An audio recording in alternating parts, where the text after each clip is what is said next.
Hello and welcome to another update video about Bitcoin. Yeah, Bitcoin is moving sideways only at the moment, right?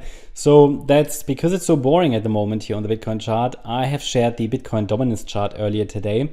So you might want to check out the previous video in which I did that because it's quite interesting. That's also why the altcoins are starting to get a little bit more interesting, because we've seen a bit of a decline there on the Bitcoin dominance chart. Nothing major, but it pretty much means that across the sector, should Bitcoin hold sideways or go sideways, which is pretty much doing at the moment, at least here since the Friday high, Thursday, Friday high, the altcoins should do better.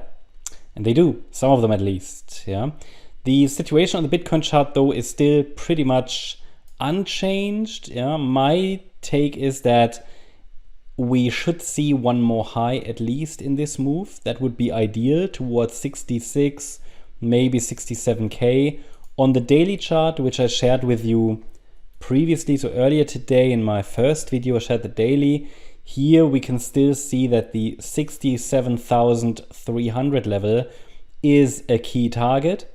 It is the 100% extension of the initial wave W to the upside in the yellow count. And we could be in wave Y now. And the 100% extension is a key target for wave Y. This is only the, let's say, bearish count, however. Yeah? I'm not entirely sure if we get there. I mean, there are always different ways of calculating target.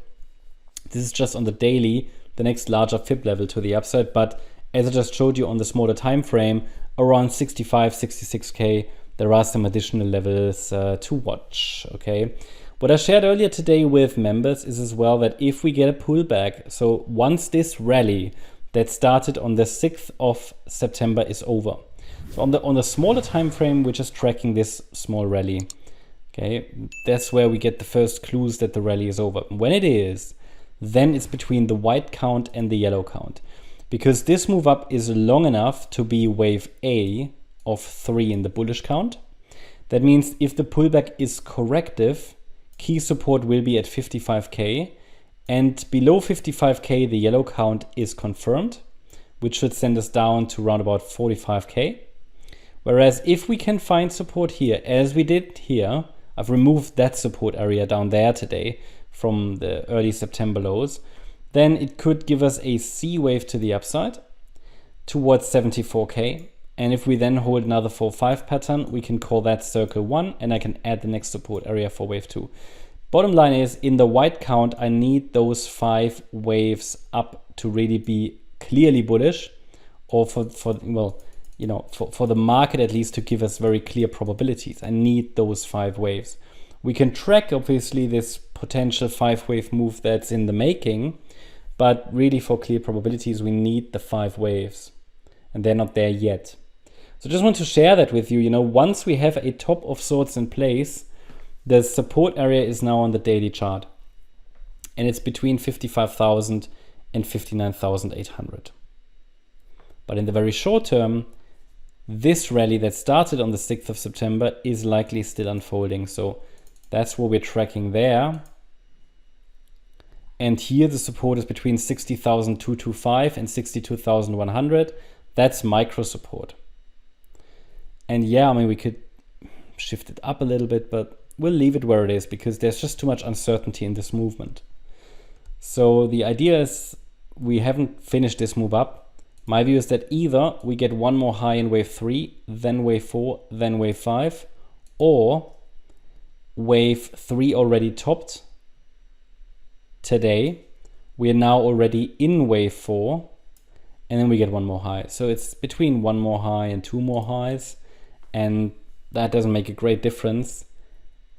And most of the rally from the 6th of September low is likely done, but I can certainly see it get towards like 65,800 next, 66,300, 66,540, and then we have that 67,300 level on the daily chart. Also, don't forget that, first of all, we have structural resistance here around 64.8K.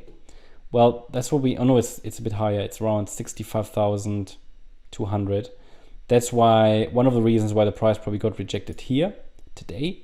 But that's also where we had our 64,800 level located, which was my next upside target. So We come into a region now where there are trend lines, FIB targets, resistances, and where this wave count locally is pretty much nearly full. Not quite, so it could still stretch a bit higher. And I have to say again, this move from the 6th of September low, it is just corrective. It's just messy, not strong upside momentum. Not only that, also the rally from the 5th of August low. That all looks corrective, which is why we have to be ready for surprises. But so far, the uptrend is not broken. That's the update about Bitcoin. Hope you liked the update. If you did, please hit the like button, leave a comment and subscribe. And if you really like the content, then please check out the channel membership. Also, make sure that you follow us on Instagram and Twitter for additional content. Thanks a lot for watching. Bye-bye.